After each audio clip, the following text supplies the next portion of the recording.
I first became interested in the project when I was a professional practitioner out in the community and noticing how many children were falling between the cracks, kids that were not getting services that needed them.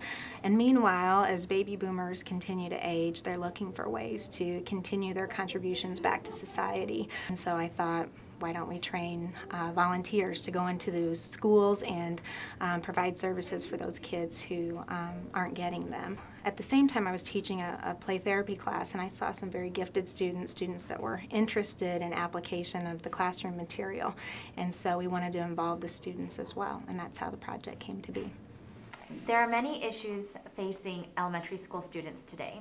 1 out of 5 students suffers from a mental illness, with 1 out of 10 meeting the criteria for a mental disorder. There are more students that suffer from mental illness than leukemia, diabetes, and AIDS combined. I worked with a student who had been referred to counseling because of some defiant behaviors, some issues working with teachers, and as I met with that student, I came to find out that in elementary school, she actually was a straight A and B student, and within a few months, she went from getting all A's and B's to getting D's and F's. The teacher did notice that and wanted to help her, but within that school, there was only one there was only one social worker that was there for all the students. Although many students deal with mental health issues, there aren't enough school counselors to meet their needs.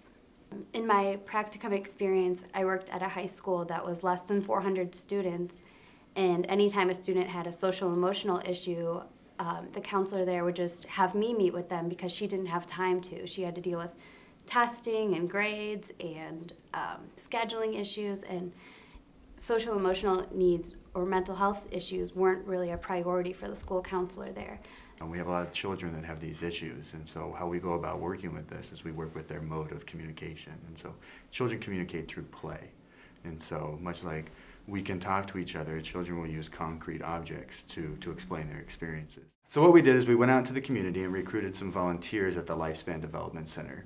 And they were able to find 4 wonderful women who had experience in teaching, and we brought them in here and we were able to train them in some basics of play therapy. Then after 3 sessions, we introduced them to some students at a rural elementary school, and they began having weekly sessions with these students.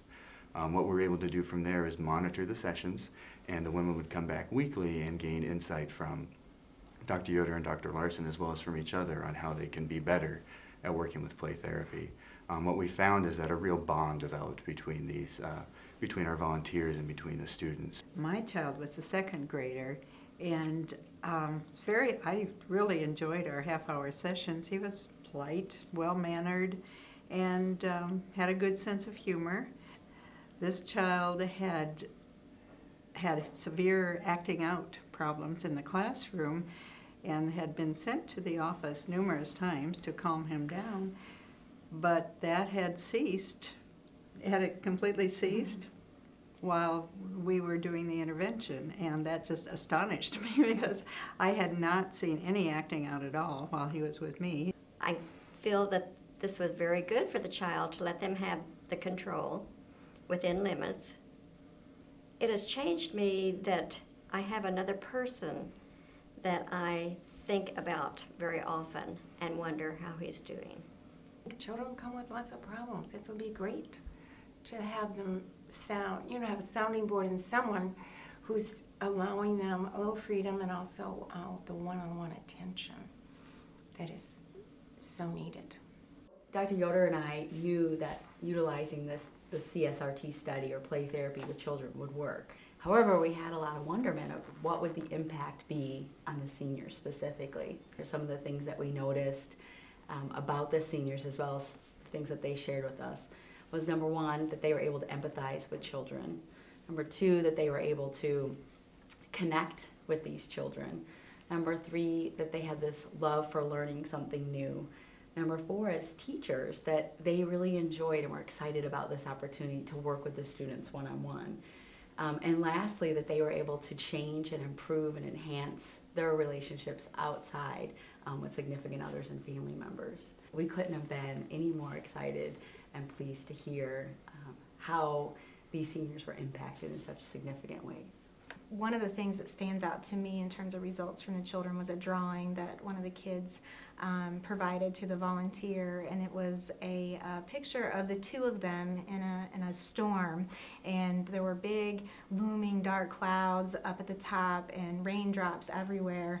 But one of the things that we noticed was that there were no raindrops touching either one of them, and if you looked really closely in the picture, there is a sliver of a sun up at the top and rays of sunlight sort of coming down on the volunteer and the child, and we felt like that was a really great illustration of what the time meant to the kids, that it was a shelter in their storm, a place where they were able to be safe and to try to both figure out what was going on, to communicate the psychosocial stressors that they had, and to process and adapt and cope with them. What I enjoy most about the program, in a sense, is it's not just doing research for the sake of research, going after some obscure concept and then throwing some numbers and coming up with like some different theory, but it's actually going out and making a difference in somebody's life. And I think maybe because I was so integral and I was there weekly and I was meeting with the seniors and the students, I was able to see that. And so that's what impacted me, is doing this research. It wasn't just to do research, but it was actually to make a difference.